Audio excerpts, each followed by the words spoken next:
Tasmai Shri Gurave Namaha Shri Chaitanya Manobishtam Stapitam Yena Bhutale Swayam Rupa Gadamayam Dadati Swamadantikam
So there are many purposes why we are spreading Krishna consciousness. But let me give you one specific one. These were written by Srila Prabhupada himself. To systematically propagate spiritual knowledge to society at large, and to educate all people in the techniques of spiritual life in order to check the imbalance of values in life and to achieve real unity and peace in the world. So we can relate to this because before coming to Krishna consciousness, we felt that imbalance within our life. And to adjust from an imbalanced situation to a more balanced, it takes many years of practice. Prabhupada called it the purificatory process of Krishna consciousness, to purify the mind, the heart, to go into the recesses of the heart, digging out all unwanted things. So this is why we are practicing. Where are you going? Where are you going? Sit down. Okay.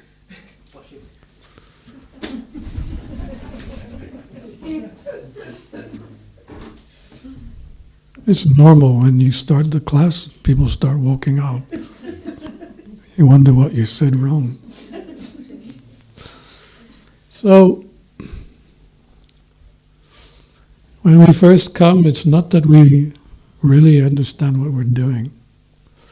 In fact, we tend to divide ourselves up between serving Krishna and serving Maya. Serving Krishna 100% comes later. As we become more and more purified, then we give our 10% attention to Krishna. But in the meantime, a little bit for Krishna, a little bit for Maya.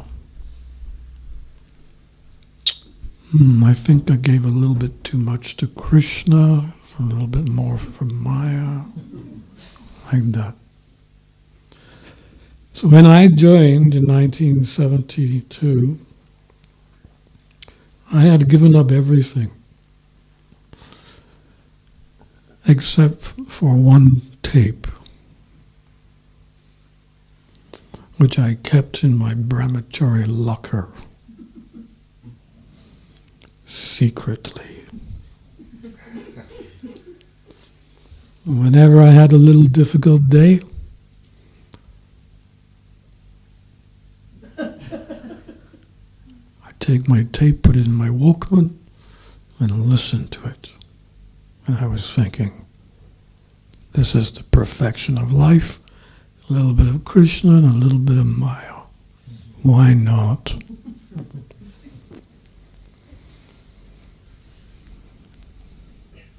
You want to know what tape it was, right?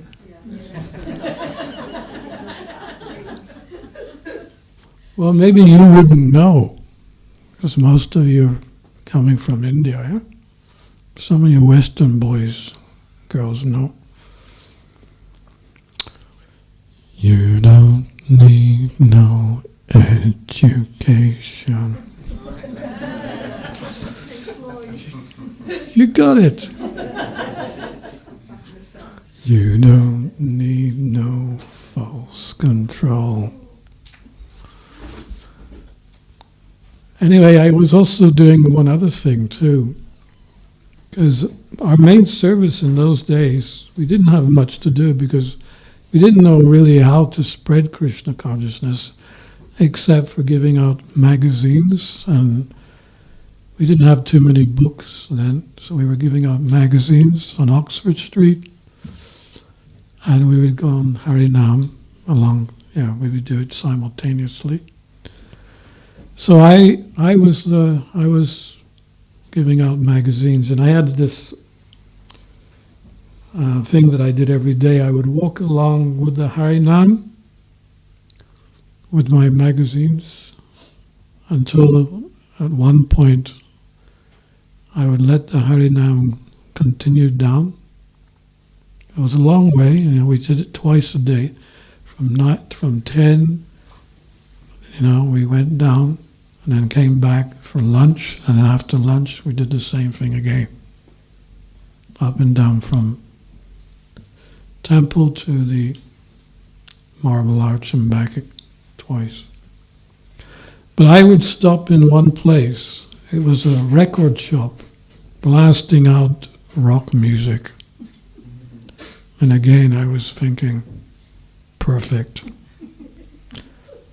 A little bit of Krishna and a little bit of Maya. Couldn't be better.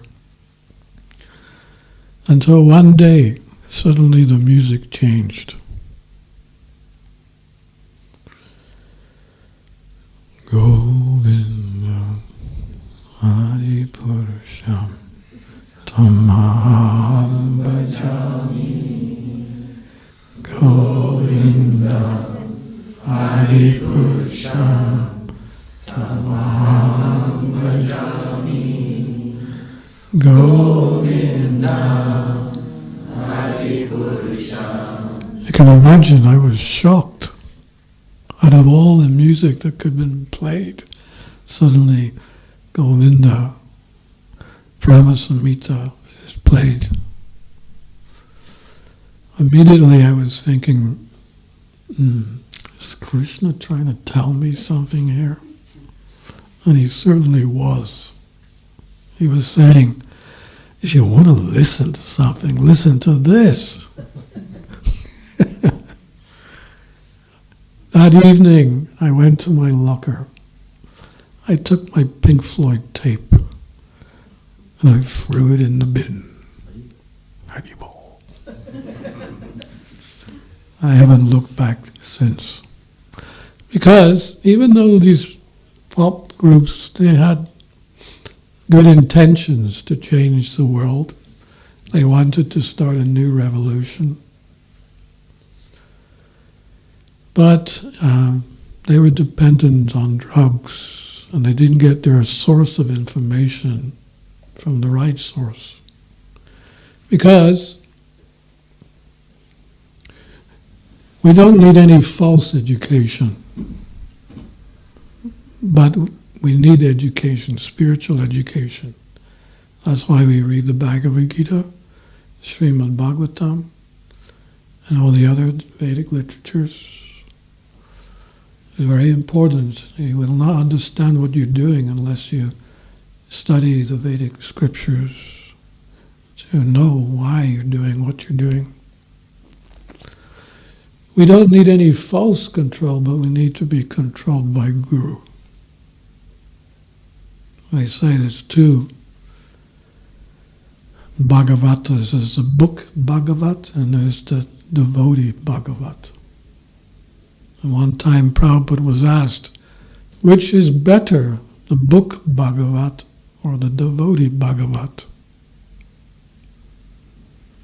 Prabhupada said both are important, but the devotee Bhagavat is better because he can pull your ear if you fall out of line.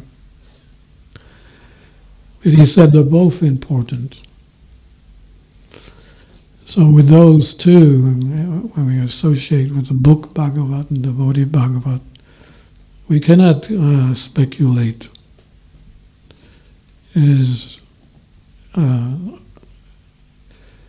our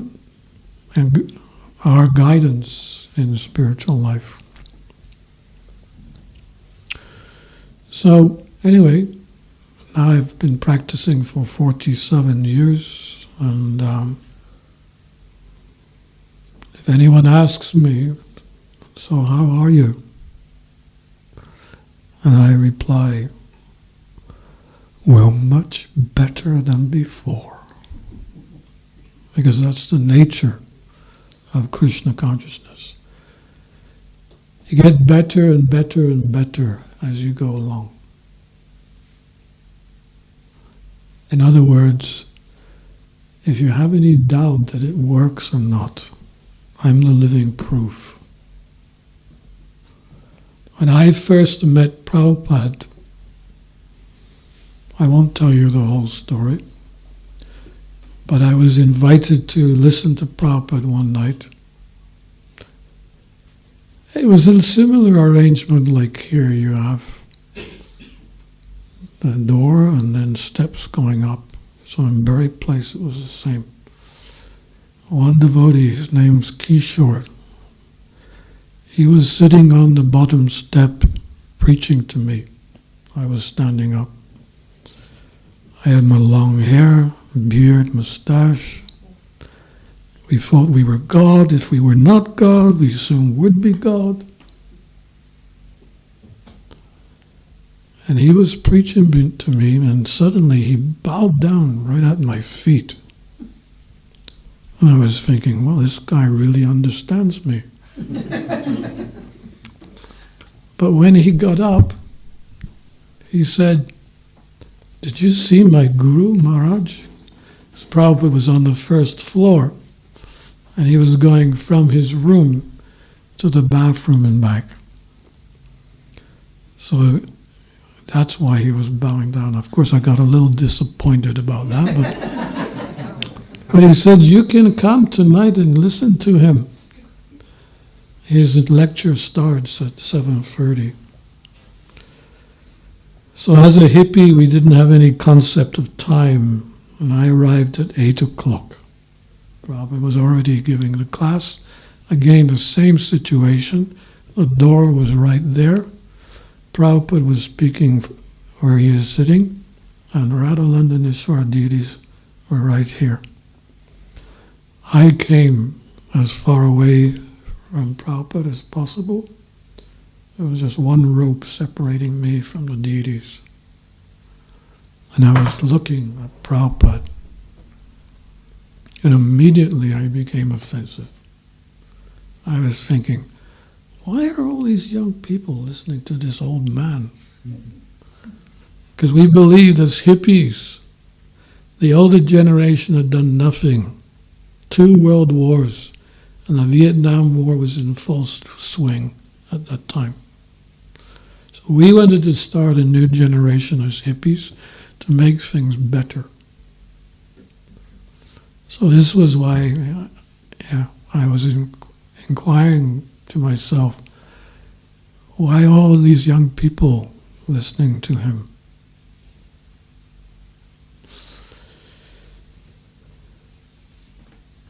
Suddenly devotees started turning around in my direction. And I really couldn't figure out, why are they looking at me? This went on probably for about 10 minutes.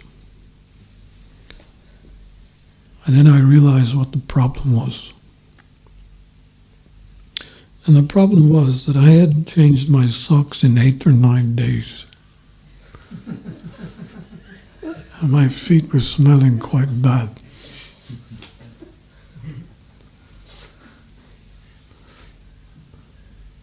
The head Bajari, she got up, she went to the altar. She didn't light one incense stick. She had a whole bunch of them, just to counteract the smell of my feet.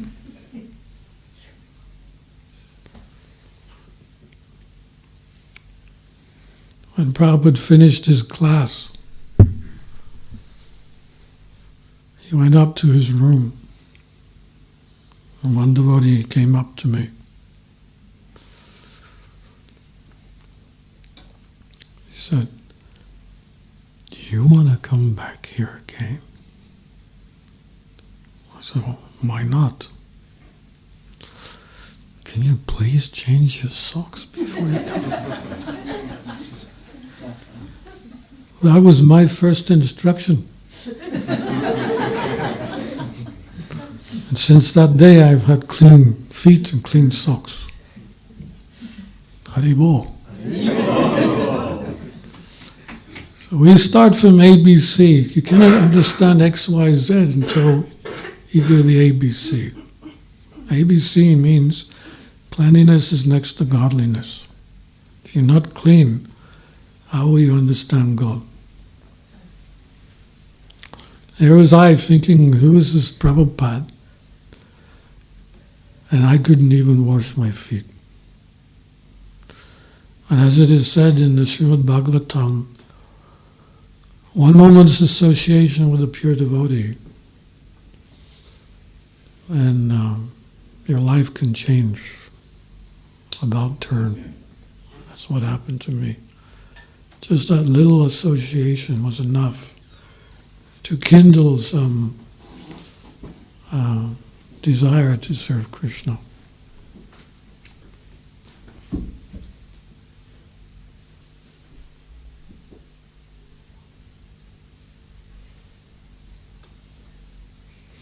These are some of the benefits that have already happened within the world because of ISKCON.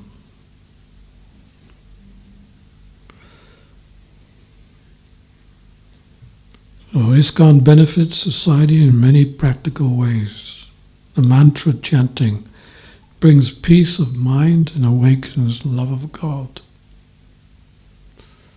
And Prabhupada said that 90% of our advancement is through the chanting of the Hare Krishna mantra. 90%. He said if it wasn't for the Hare Krishna mantra, you boys and girls would not understand anything. That's why he emphasized that we should chant 16 rounds. 16 rounds is not so difficult, right? Huh? What do you think? Is it difficult or not?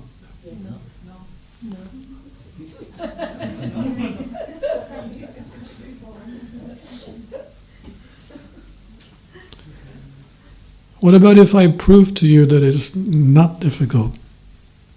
Would you like me to do that? Yes. Stand up.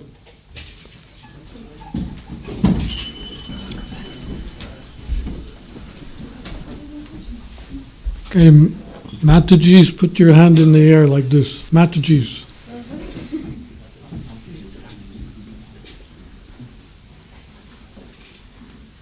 You look like the Panchatattva.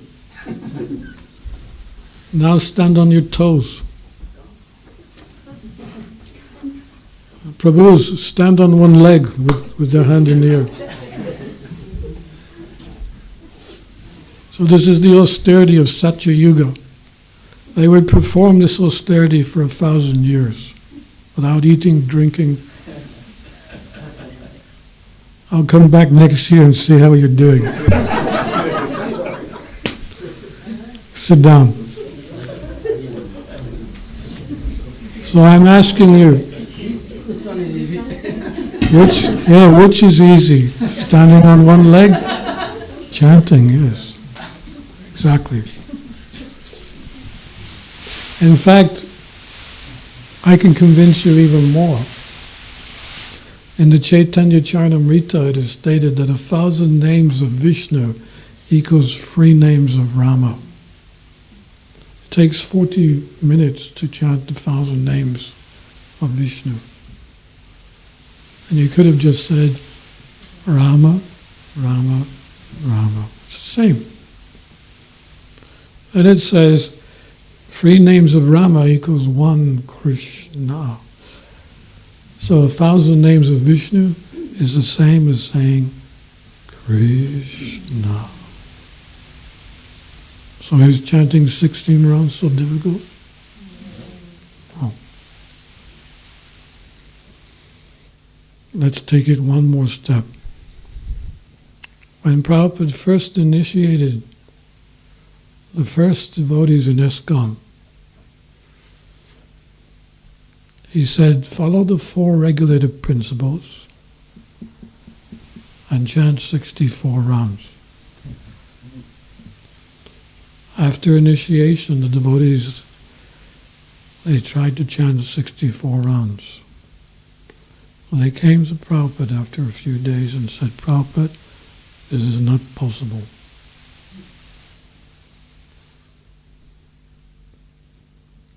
So Prabhupada said, okay, you chant 32 rounds every day. So they tried that. Again, they came to Prabhupada. And they said, Prabhupada, even 32 rounds is too difficult. And Prabhupada said, yes, this is the problem with you Western boys and girls. You cannot sit still for 5 minutes. You have to be doing something all the time. He said, all right, 16 rounds, but nothing less. And he even once said, if you don't chant 16 rounds, then you're no better than the animal. Because the animal is eat, sleeping, mating, defending. The only way we can rise above that and be transcendentally situated is by chanting 16 rounds. So I ask you again, is chanting 16 rounds so difficult? No.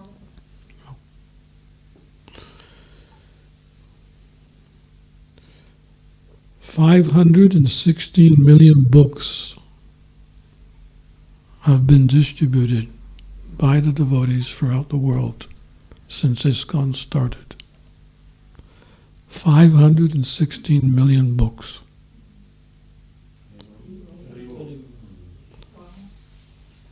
One time Prabhupada said, if the leaders of the society knew the contents of our books, they would have never allowed us to distribute them. He said, but now it's too late. The books are already out there. And it's changing people's lives for the better.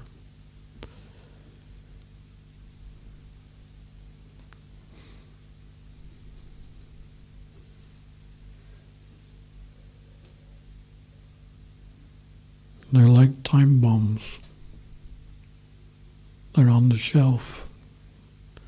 It's only a matter of time before someone will pick it up and start reading. And even if you just read one line, your life is perfect. Prabhupada said even one word, you've perfected your life. And that's how powerful the books are.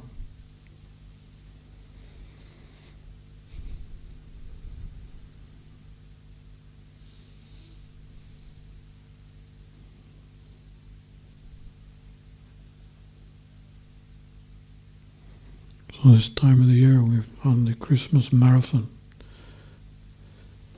All the other retailers are giving something for the body. We are giving something for the soul. So, the devotees are benedicting the people by giving one of Prabhupada's books. One time he was in his room and the servant came in. Prabhupada was reading the Krishna book.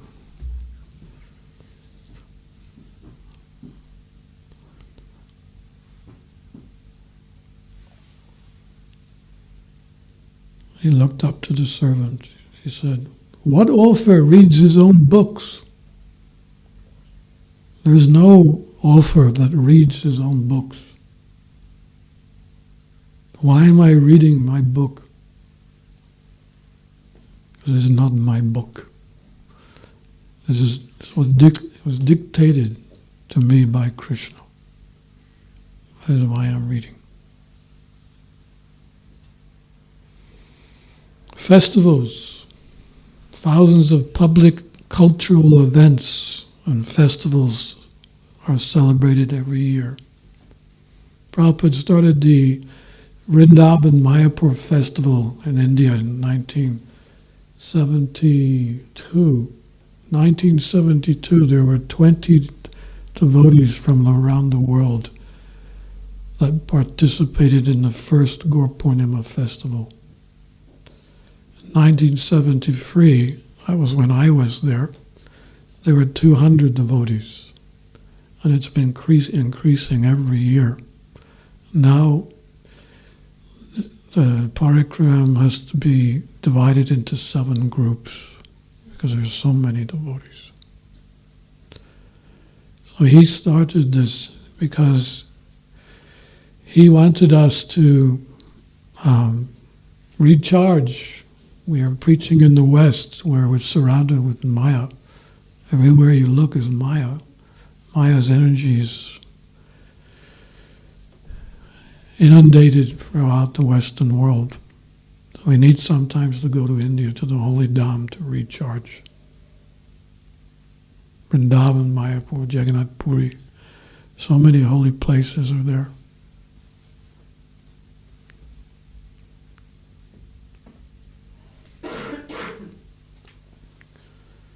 One devotee in Los Angeles, he was the temple president. He approached Prabhupada one day. He said, "Prabhupada, I'm sending so many devotees from the temple to India every year. I have this idea that we save some money, that instead of taking so many devotees to India, we save the money and use it for preaching.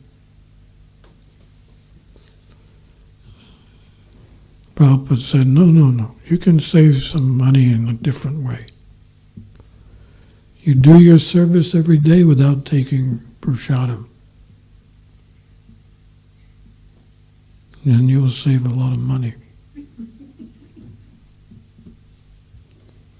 And his point was, just as we need to eat to keep the body nourished and physically strong to serve, we also have to nourish the soul. So he said it's imperative that you go to India once a year or once every 2 years.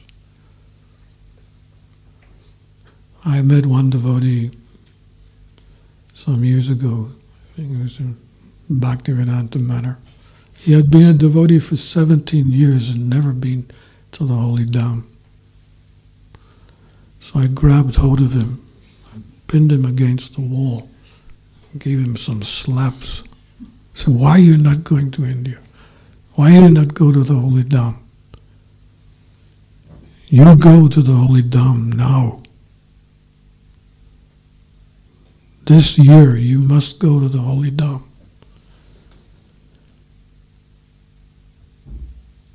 And he went. And he came back and he thanked me so much. He said, why didn't I go before?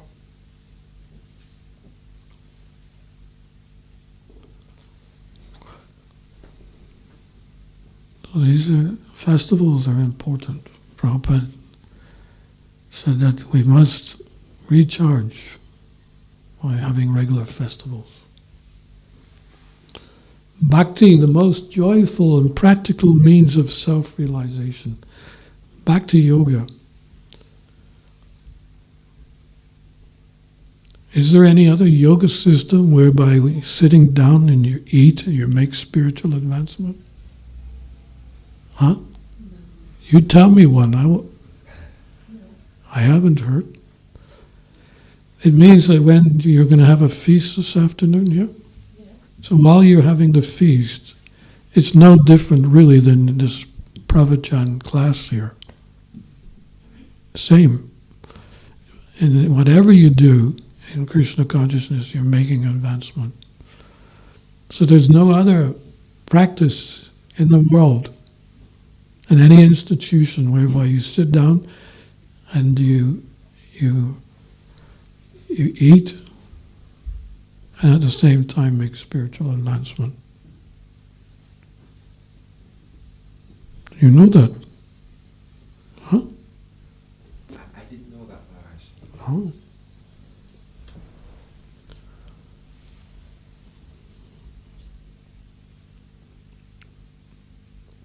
I was explaining yesterday that was how I became a devotee. I was coming to the Sunday feast and walking away like a duck.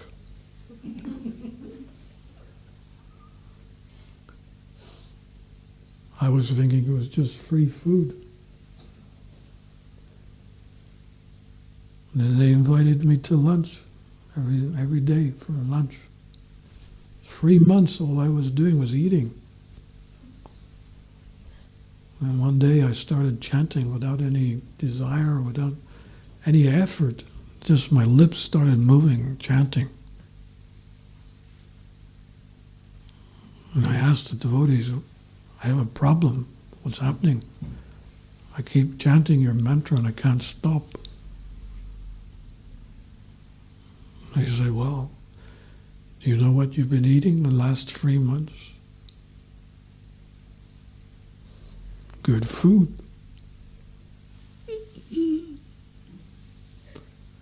Prasad is Krishna, Krishna is Prasad.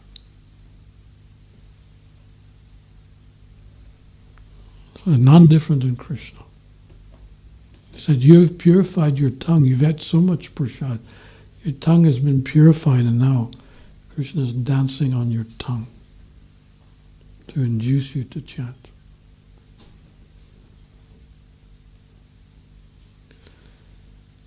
Mystical. It's very mystical. Health, promoting a vegetarian diet for eco-friendly, non-violent lifestyle. Yeah, vegetarianism is very popular. When I first became a devotee, if I said I was a vegetarian to someone on the street, they would, which planet do you come from? It was not even heard of. Now the vegetarian society is the fastest growing society in the UK. And the vegan is as popular. Yoga, meditation, karma, reincarnation, these are all household words. They even made a film called Avatar. Of course, they got everything wrong. But at least it was something from the Bhagavatam, Avatar. Where did they get that from? It has to be from Prabhupada's books. Words like bliss, nectar. There was no such words before. No one knew what bliss. Bliss? What's that? Nectar? But now you get these bliss bars, nectar drinks. It comes from the Bhagavatam. It comes from Prabhupada.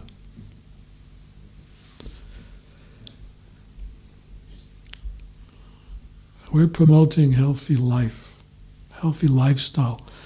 And we're not just filling our stomach, we're, again, as I said, feeding the soul.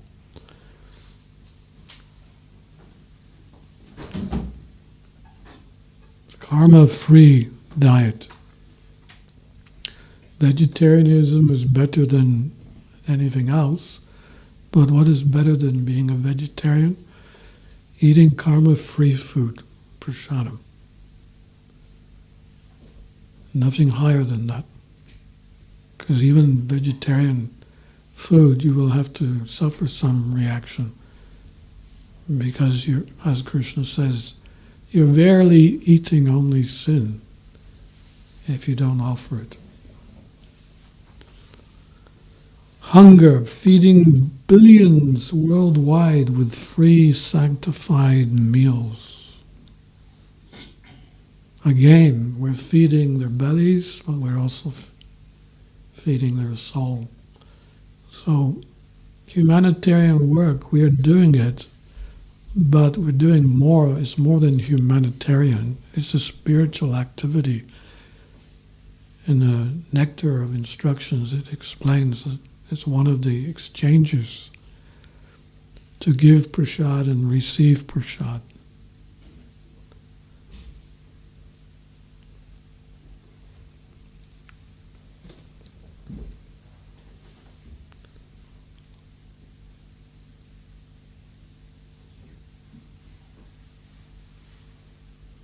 Peace, advocating against sectarianism, exploitation of others, and the earth. Yeah, so much exploitation. Mother Earth is being exploited. It is a killing society, killing the earth, killing the trees, killing the animals, killing the babies. Kill, kill, kill, kill, kill.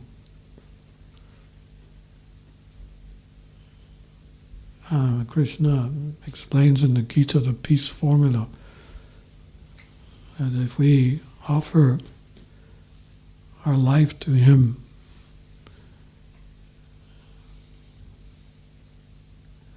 then there will be peace. We will be peaceful and Anyone who comes in contact with you will also become peaceful.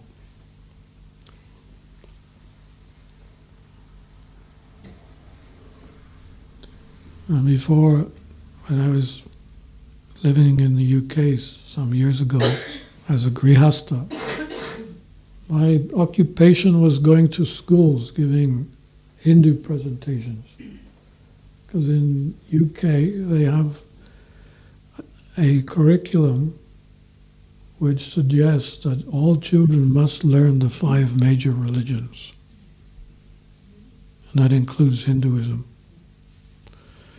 So the Ofsted inspectors would tell the teachers, you must invite a live practitioner because you cannot learn Hinduism to the children or any other religion to the children through books.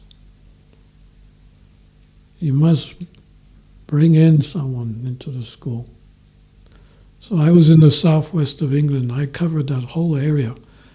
I was going every day to schools like this as a devotee, giving Hindu presentations. Kids loved it. You give one the girl a gopi skirt and she puts it on and she starts swinging around. She never had a dress on in her whole life. You have some bindi, designer bindi. Show them to do that. Show them dances.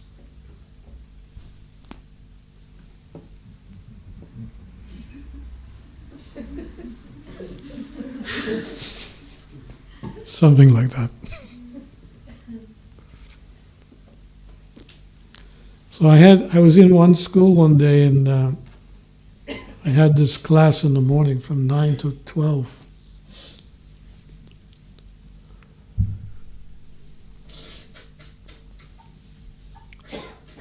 The teacher in that class, she was very passionate.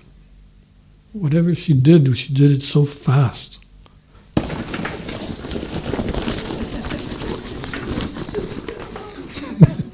It's like, what's wrong with her? So after having a session with me, she went to the staff room and she had completely changed. She was like,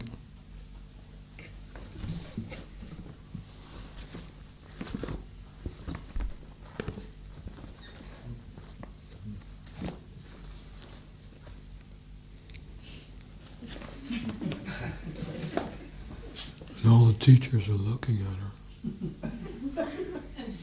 What happened to you? I don't know.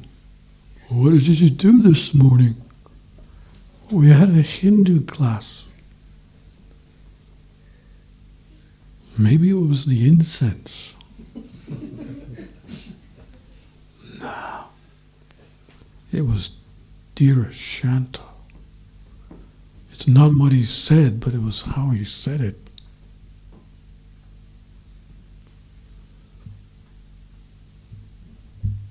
And you know my school, my class is the worst class in the school. He had them spellbound. She told me later in the day, as I was leaving the school, she said, "Dear Shanda, what is it with you?" I said, "Well, have I done something wrong?" She said, No. In fact, you've done everything so nicely. I feel more relaxed, and my children, they're so happy. So what is your secret? Why are you so peaceful? So then I showed her my